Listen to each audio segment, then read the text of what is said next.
रातभर अखिलेश्वर अकारण करुणा वरुणालय तडुद्दित विनंदी पितांबरधारी भक्तवांचित कल्पतरू श्री भगवान श्याम सुंदर श्री कृष्ण कन्हैयाची वाङ्मय प्रतिमूर्ती महापूजा श्रीमद भागवत महापुराण कथेच्या आज आपण या द्वितीय सत्रामध्ये प्रवेश करत आहोत।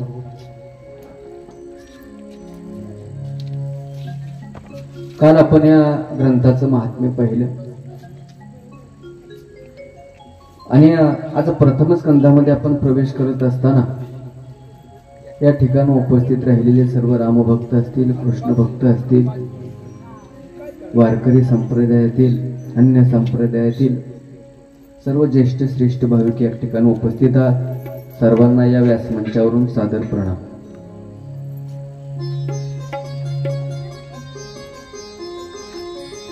महात्म्यामध्ये आपण काल चिंतन करत असताना पहिले ग्रंथ सांगणाऱ्याचे काय नियम आहेत, ग्रंथ श्रवण करत असताना श्रवण करणाऱ्याचे काय नियम आहेत याचं चिंतन करत असताना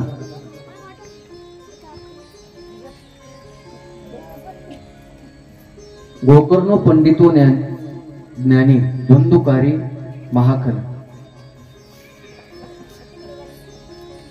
वाईट कर्म केल्यानंतर सुद्धा ज्याला मोक्ष प्राप्त करून देणारी जी कथा आहे ती श्रीमद भागवत कथा आहे।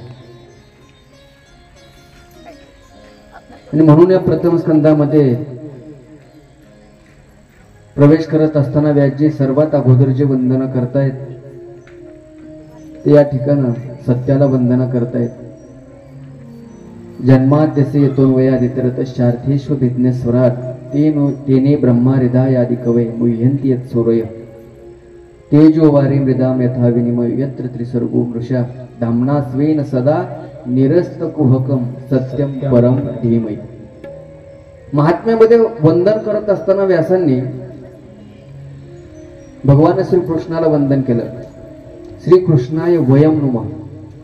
आणि पहिल्या स्कंधाला चिंतन करत असताना व्यासांनी पहिलं जे वंदन केलं ते सत्याला वंदन केलं।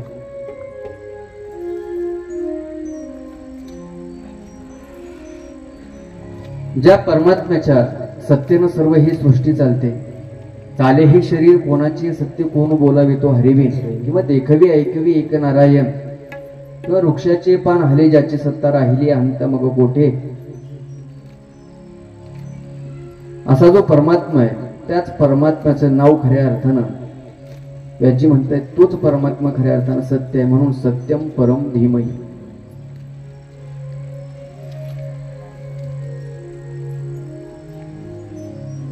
आणि सत्याशिवाय दुसरा धर्म नाही।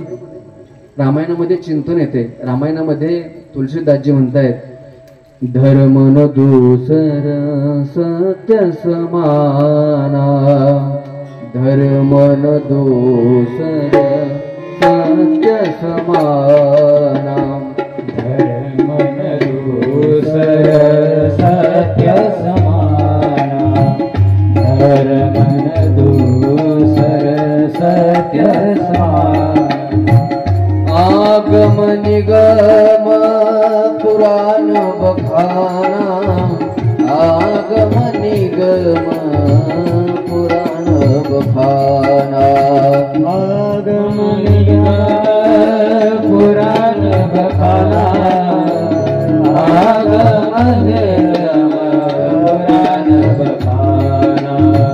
धर्म न दूसर सत्य समाना, धर्म न दूसर सत्य समाना, धर्म न दूसर सत्य समाना, धर्म न दूसर सत्य समाना।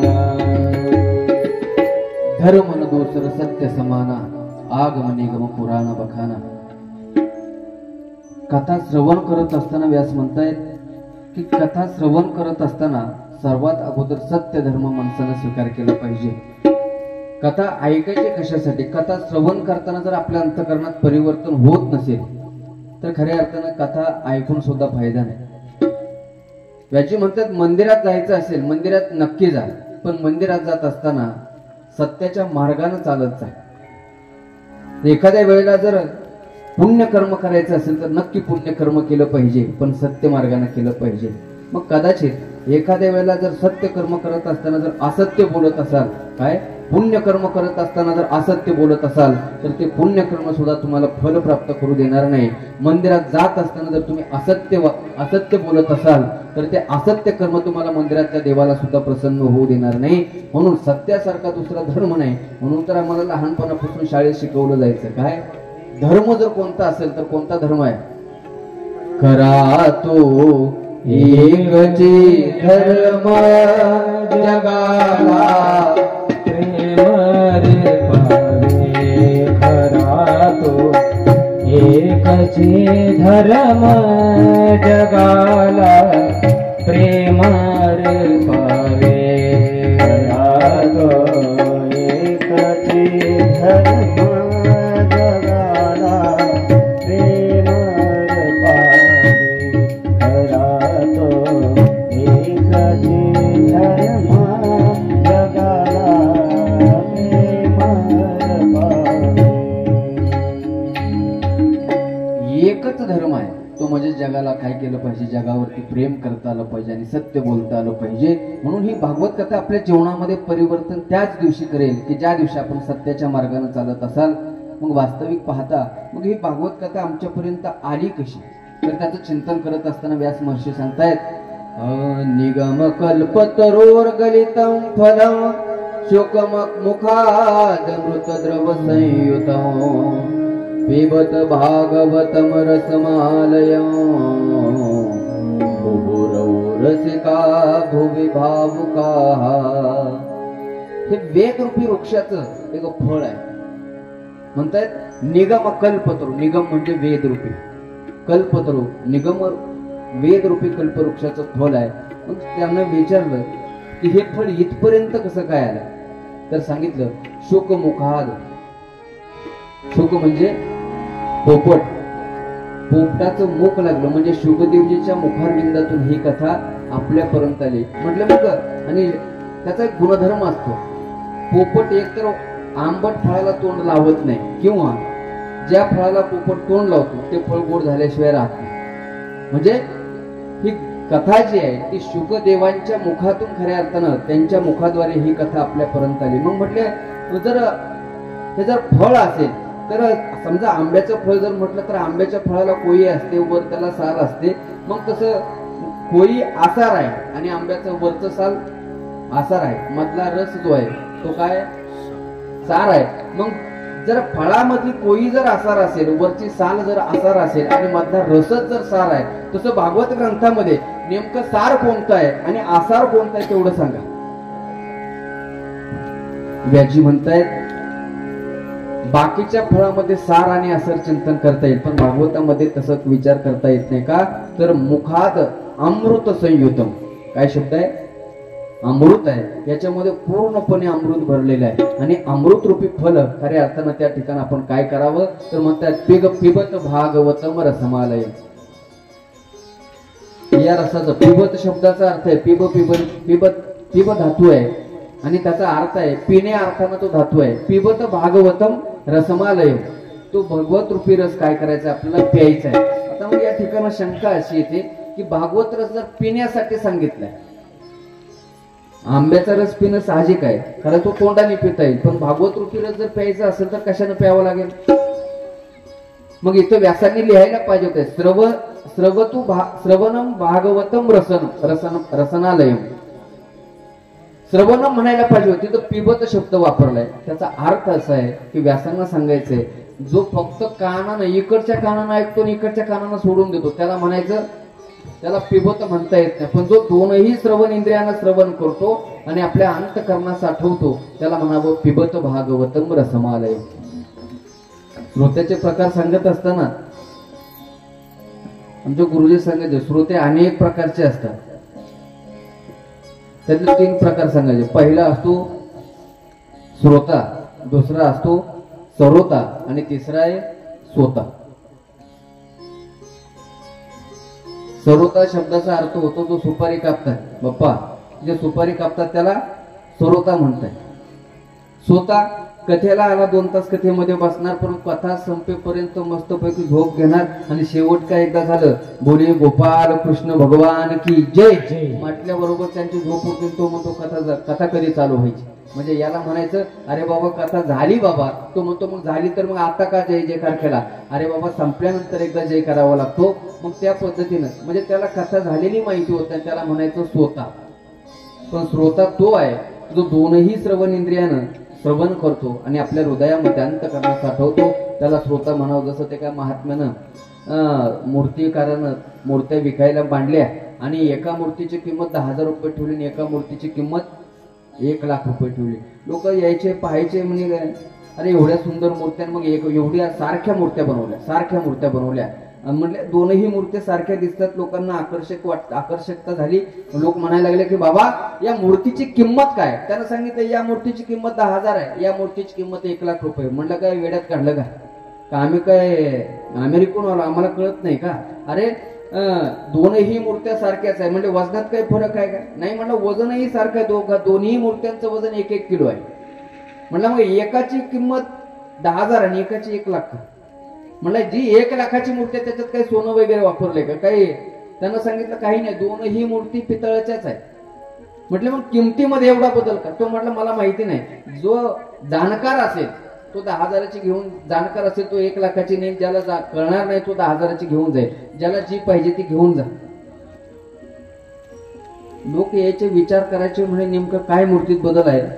उचलून पाहायचे अगदी नाक तसंच डोळे तसेच सेम टू सेम एक सारख्या दोनही मूर्त्या आणि मूर्त्यांच्या किमतीमध्ये फरक किती होता, 90,000चा फरक होता. आता खरं सांगा बरं, इथं बसणाऱ्यापैकी जर दोनही मूर्त्या सारख्याच आहेत, दोनही मूर्त्यांचं वजन सारखंच आहे, दोनही मूर्त्या दिसायलाही सारख्याच आहेत, आता तुम्ही 10,000 रुपये देऊन मूर्ती घ्याल का 1,00,000 रुपये घेऊन मूर्ती घ्याल.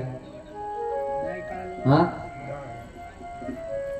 सारख्याच मूर्त्या आहेत म्हणल्यावर काय विचार केला पाहिजे. सारख्या दिसायला सारख्या आहे, वजनाला सारख्या आहेत, मग कोणती मूर्ती घेतात. 10,000ची घेतात का 1,00,000ची घेतात. 10,000ची मूर्ती घेतात ना. मग लोक म्हणायचे असा एवढा बदल का. बरेच लोक याचे विचार करायचे. तो मला जाणकार असेल तो पाहिल आणि त्याची किंमत ठरवून तो किंमत घेऊन जाईल. बऱ्याच वेळ झाला आणि शेवटी मग त्या ज्या ठिकाणी कथा चालू होती म्हणजे कथाकार बाहेर आले. कथाकारांना सांगितलं, म्हणले काय रे बाबा कशाची गर्दी. म्हणलं मूर्ती विकायला म्हणल्यात. त्या लोकांनी सांगितलं बाबा पहा ना काय वेड्यात काढले त्यांनी, दोनही मूर्त्या सारख्या आहेत, सारख्या वजनाच्या मूर्त्या आहेत आणि एकाच धातूच्या मूर्त्या बनवून सुद्धा एका मूर्तीची किंमत 1,00,000 रुपये ठेवली आणि एका मूर्तीची किंमत 10,000 ठेवली. त्या साधूने विचारलं का रे बाबा अशा मूर्तीच्या किमतीमध्ये बदल का ठेवला. तो म्हणला जाणकार असेल तो 1,00,000ची घेईल, न जाणकार असेल तो 10,000ची घेईल. म्हणले एक काम करतो मी परीक्षा पाहतो. त्याने अशी एक दोरी घेतली, अशा दोरीला टोक केलं आणि एका मूर्तीच्या कानात घातली. ती दोरी जी दोरी आहे तो धागा सरळ या कानातून निघाला आणि त्या कानातून निघून गेला. त्या साधूने सांगितलं या मूर्तीची किंमत 10,000 रुपये. दुसऱ्या मूर्तीच्या कानात घातली, ती जी कानात गेली अख्खी दोरी कानातून पोटात गेली, ती दोरी संपली. शेवटी त्या महात्म्यानं सांगितलं या मूर्तीची किंमत 1,00,000 रुपये. म्हणलं कशावरून. म्हणे त्यालाच श्रोता म्हणतायत, जो या कानानं ऐकून त्या कानानं सोडून देतो त्याला म्हणायचा 10,000चा श्रोता आहे. आणि जो दोनही श्रवण इंद्रियानं कथा श्रवण करतो आणि तो आपल्या अंतःकरणासाठून आपल्या अंतःकरणाचं परिवर्तन करतो त्याला श्रोता म्हणावं. म्हणून या ठिकाणी व्याजीनं पहिला शब्द वापरला पिबत भागवतम रसमालयम. फक्त इकडच्या कानानं ऐकायचं तिकडं सोडून दिलं की मग 10,000ची किंमत होती बरं का आपली. म्हणून किंमत करत असताना कथा श्रवण करत असताना दोनही श्रवण इंद्रियानं कथा श्रवण करावे आणि आपल्या अंतःकरणासाठून आपल्या खऱ्या अर्थानं जीवनामध्ये बदल घडून आणावा. मग लोकांनी असा प्रश्न विचारला की महाराज किती वेळा कथा ऐकायची.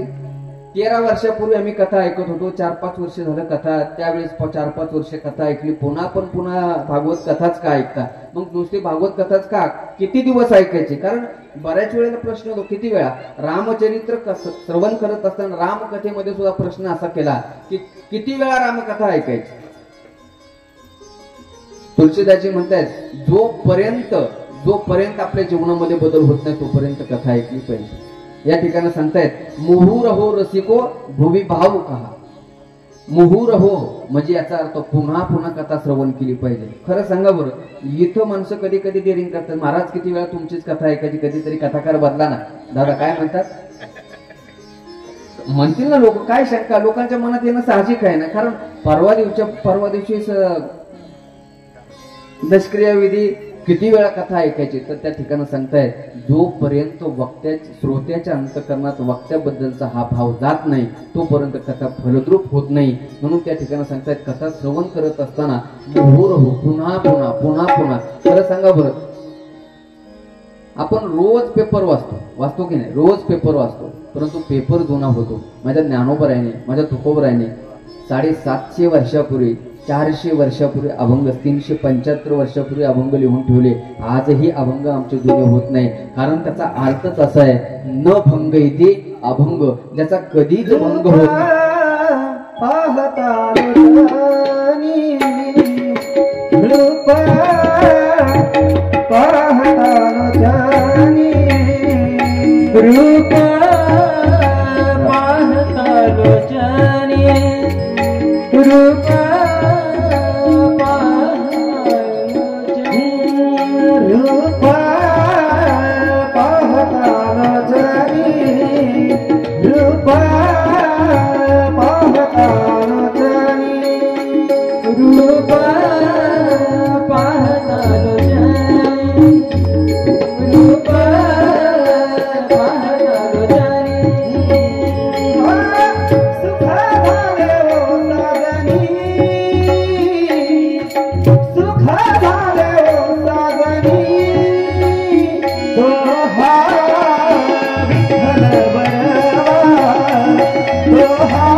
रूप पाहता लोचनी सुख झाले हो साजनी. का किती का तर ज्ञानोबराय म्हणतायत त्या भगवंताचं रूप पाहिलं ना तर काय होतं, हे साजने मला काय झालं, सुख झालं.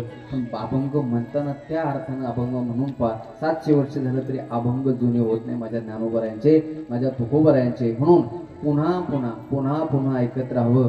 त्या पद्धतीनं व्यासजी म्हणतायत की मोहू रहो रसिका भुवी भाव कहा. आणि वर्णन करत असताना आता आपल्याला त्या ठिकाणी जायचे, कोणत्या, ज्या ठिकाणं 88,000 संत महात्मा अमलात्मा त्या ठिकाणी बसलेले आहेत आणि सूतजी त्यांना कथा सांगतायत. आज सूतजींना शौनकादी ऋषी प्रश्न विचारतायत की महाराज आपण ज्ञानी आहात, आपण पुराणाचे अभ्यासक आहात, आपणाला सर्व इतिहास माहिती आहे, मग आमच्या काही शंका आहेत, आमच्या मनातील काही शंका आहे, त्या शंकेचं आपण उत्तर द्यावं, आमची अशी अपेक्षा आहे. काय प्रश्न विचारतायत पहा. त्वया खलु पुराणानि सेतिहासानि चानघ अख्यातान्यभ्यधीतानि धर्मशास्त्राणि यान्युतः. पहिला प्रश्न असा केला की मनुष्यासाठी महत्वाचा धर्म कोणता, मनुष्यासाठी परम धर्म काय, सर्वश्रेष्ठ धर्म काय. हा तुम्ही म्हणत असाल की नुसत्या प्रदक्षिणा करणं जर धर्म असेल तर त्याला धर्म म्हणावं का, रोज सकाळी पहाटे 4 वाजता उठून स्नान करणं त्याला धर्म म्हणायचं का, करोडो अरबो रुपयाची संपत्ती प्राप्त करून दान धर्म करावं याला धर्म म्हणायचं का. मग नेमकी धर्माची परिभाषा काय, धर्म कशाला म्हणायचं, याचा अर्थ आम्हाला समजून सांगा. पहिला प्रश्न आहे. दुसरा प्रश्न असा आहे, शौनकादी ऋषी विचारतायत की ज्यावेळेस आम्ही मंदिरात जातो त्यावेळेस एक गोष्ट आमच्या मनामध्ये अशी विचित्र मनात येते की रामप्रभूंच्या मंदिरात गेल्यानंतर असं वाटतं कधी कधी की आपण नेमकं कृष्ण भक्त आहोत का राम भक्त आहोत. कधी कधी कृष्णाच्या मंदिरात गेल्यानंतर मनात शंका येते का आपण राम भक्त आहोत. आता इथं सुद्धा शंका येते ना कधी कधी, रामनवमीचा कार्यक्रम आहे, राम जन्माचा उत्सव आहे आणि त्या राम जन्माच्या उत्सवाला कथा कोणाची चालली. मग नेमकं आम्ही भक्ती करत असताना कोणत्या देवाची भक्ती करायची मनामध्ये विचार येतो.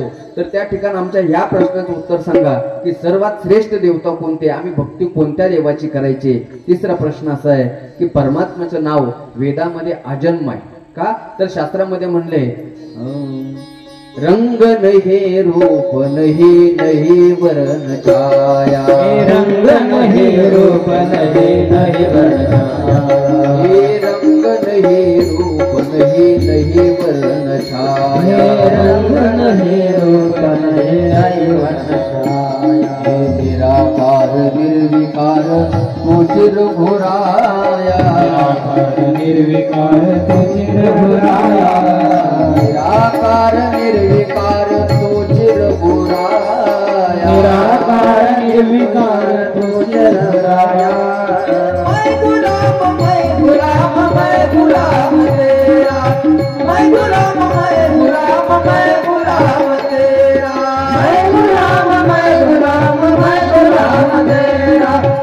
गुलाम तेरा, मैं गुलाम तेरा।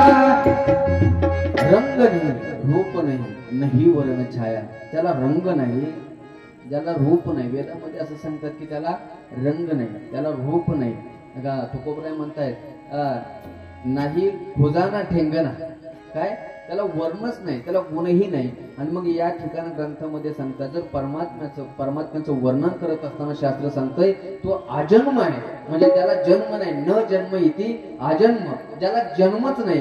मग अशा परमात्म्याला जर जन्म नसेल तर मग त्याला दशरथ पुत्र राम का म्हणायचं, किंवा वसुदेव पुत्र किंवा देवकी पुत्र कृष्ण असं का म्हणावं. मग तो त्याने जन्म कसा घेतला. नेमकं अजन्म आहे तो खरा की दशरथ पुत्र राम खरा, का वसुदेव पुत्र वसुदेव सुतम देवम देवकी परमानंदम कृष्ण वंदे जगद्गुरु, नेमका वसुदेव पुत्र कृष्ण खरा का अजन्म खरा, या प्रश्नाचं उत्तर आम्हाला पाहिजे. आणि चौथा प्रश्न जो विचारला की भगवंताचे अवतार किती आहेत. कारण काही ठिकाणी 9 अवतार सांगितले, काही ठिकाणी 8 अवतार सांगतायत, काही ठिकाणी 24 अवतार सांगतात, काही ठिकाणी तर असं सांगतायत हरी अनंत, हरी कथा अनंत. काकड्यामध्ये आपण म्हणतो ना अनंत रूपे अनंत वेशे देखिले म्यात्यासे, अनंत रूपे अनंत वेशे देखिले म्यात्यासे, अनंत रूपे अनंत वेशे देखिले म्यात्यासे, अनंत रूपे अनंत वेशे देखिले म्यात्यासे.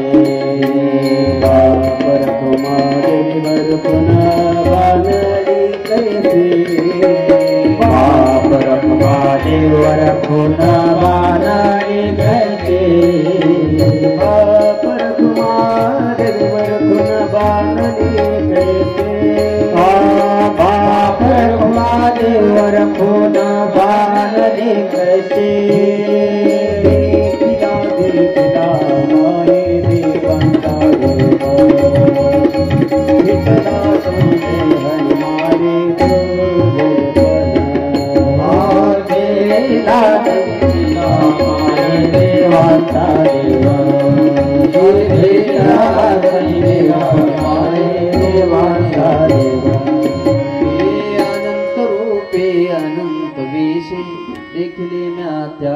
काय म्हणतायत, अनंत रूपामध्ये मी पाहिला, अनंत वेशामध्ये मी पाहिला.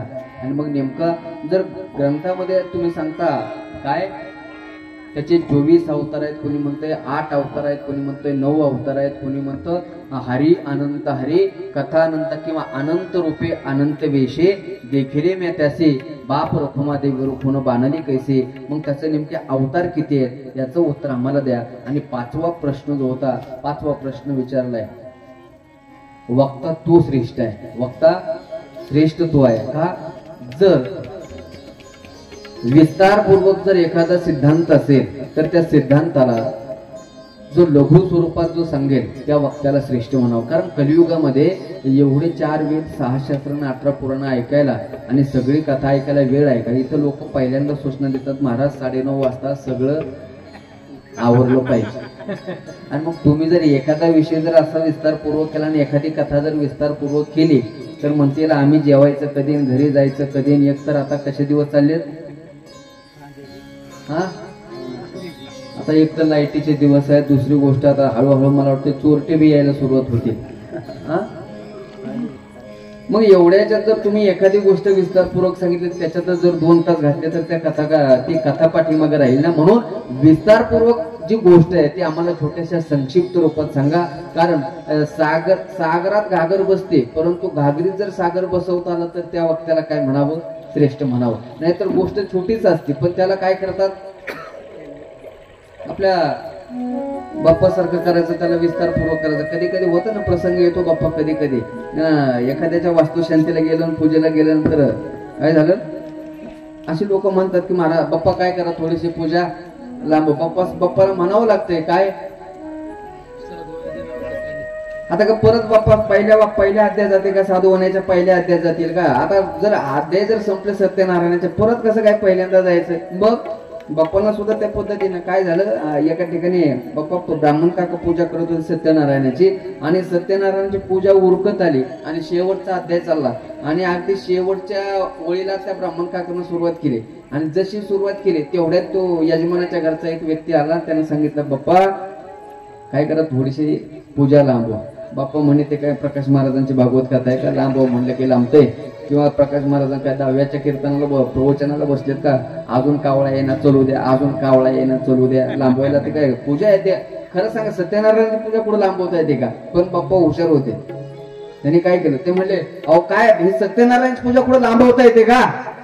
म्हणजे लांबवावं लागेल. म्हणे का, अहो म्हणे ती भाजी केली, त्या भाजीत आता एक गोंधळाचं पिटकुलं मरून पडले, आता पुन्हा भाजी होईपर्यंत पूजा लांबवावं लागेल, नाही तर लोक उपवाशी निघून जातील, राहिलेला बाकीचा स्वयंपाक व्हायला जाईल. म्हणजे काय करायचं, म्हणले तुम्हाला पूजा लांबवावी लागेल, तुम्हाला पूजा लांबवावी लागेल. असं म्हटल्यानंतर बाप्पाने चालू केलं. बाप्पाची पूजा तर होत आली, ते शेवटचा अध्याय चालला होता. बाप्पा म्हणे शेवटच्या वेळेला डोळ्याला पाणी वगैरे लावून पुन्हा एकदा डोळ्याला पाणी लावलं आणि सांगितलं, ज्या सत्यनारायणाच्या पूजाला नैवेद्याचं ताट आलं होतं बरं का, त्या नैवेद्याच्या देवाला नैवेद्य कशाचा होता, देवाला गावरान तुपाच्या शिऱ्याचा नैवेद्य होता. पण तो नैवेद्य ठेवत असताना त्या ठिकाणी नैवेद्य कशावर ठेवला होता, त्या ठिकाणी नैवेद्य ठेवण्यासाठी पितळाच्या ताटात नव्हता. तो नैवेद्य स्टीलच्या भांड्यामध्ये पात्रामध्ये चालत नाही. त्या नैवेद्याला आंब्याचं पान चालत नाही. त्या नैवेद्याला कशाचं नाही, पूजा लांबवायची म्हणलं केळीचं कसं घेऊन चालेल ना, त्याला चिंचेचं पान चालत नाही बरं का.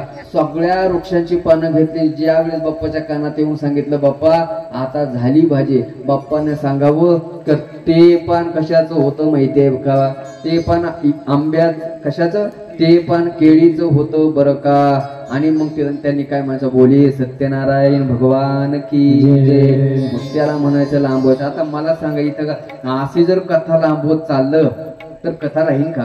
म्हणून वक्ता तो श्रेष्ठ आहे कोणता, जो सागरासारखी विस्तारपूर्वक कथा, जो घागरीमध्ये बसवण्यासारखं कथा सांगेल, की जो 2 तासामध्ये कथा सांगतो, त्या वक्त्याला श्रेष्ठ म्हणावं. म्हणून शौनकादी ऋषी सूतजींना प्रश्न सांगतायत की बाबा विस्तारपूर्वक उगाच एखाद्या विषयाचा विस्तार करून सांगू नका, तर आम्हाला संक्षिप्त रूपात संपूर्ण भागवताची कथा सांगा.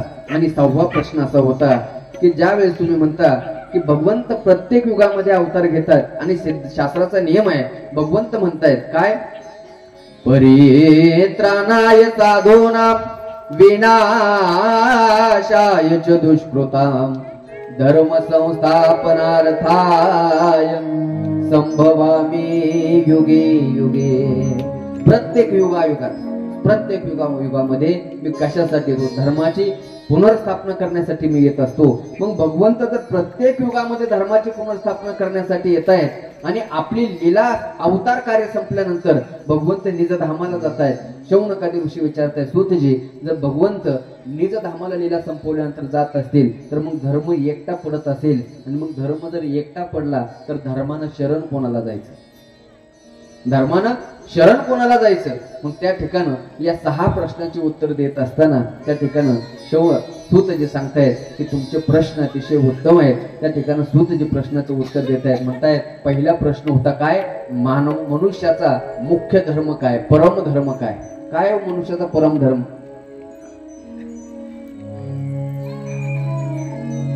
सूतजी सांगतायत मनुष्याचा परम धर्म एक आहे, भगवंताच्या चरणाशी प्रेम जोडणं, याला काय म्हणावं, परम धर्म आहे. म्हणून भगवंताच्या चरणाशी जर प्रेम जोडत नसेल, त्याच्या चरणाशी जर श्रद्धा होत नसेल, आणि प्रेम करत असताना निष्काम भावनेनं जर आपलं प्रेम होत नसेल, तर मनुष्याचा तो परमधर्म नाही. भक्ती करत असताना स्वार्थासाठी भक्ती करू नका काय. मी सकाळी सांगितलं, जो आर्थ भगवंत म्हणतात ही सगळी भक्ताचीच लक्षणं आहेत. अर्थ अर्थार्थी जिज्ञासू आणि ज्ञानी सगळे भक्ताची लक्षणं आहेत. पण धर्म कशाला म्हणायचा असेल तर निस्वार्थीपणानं जो भगवंताची सेवा करतो, खऱ्या अर्थानं या सप्ताहामध्ये जे अन्नदानाची सेवा करतायत ना, निस्वार्थीपणानं सेवा करतायत. फक्त भगवंताची सेवा घडावी आणि आपल्या हातून काहीतरी अन्नदान व्हावं. आणि अन्नदान हे मनुष्याच्या आयुष्यात घडलं पाहिजे. बरं बऱ्याच वेळेला कधी कधी असं होतं, एखाद्याच्या घरी कार्यक्रमाला गेलं ना की माणसं म्हणतायत, त्याचं पोराला जवळ बोलवतात, घे महाराजाचं दर्शन, घे महाराजाचं दर्शन. ते पोरगा असं वाकडत कुलपत येतं आणि दर्शन घ्यायला जवळ येतं. म्हणताय लोक म्हणतात महाराज हा 35 वर्षाचा आहे. म्हटलं वय 35 आहे, पण त्याची बुद्धी 20 वर्षाच्या प्रमाणात चालते. म्हणजे त्याची डॉक्टर सांगतात त्याची बुद्धी 15 वर्षानं काय पाठीमाग आहे. कधी कधी सांगतात लोक महाराज याचं वय 25 झालं, पण ते बोलताना कसं बोलतंय, बोबडं बोलतोय, तोतरत बोलतोय, त्याला अडखळत बोलतोय. ते मग तिथं समजून घ्यायचं कशामुळे होतं माहितीये काय, नुसतं धन कमवलं आणि जर एखाद्या ठिकाणी दान धर्म केला नाही, एखाद्या ठिकाणी अन्नदान केलं नाही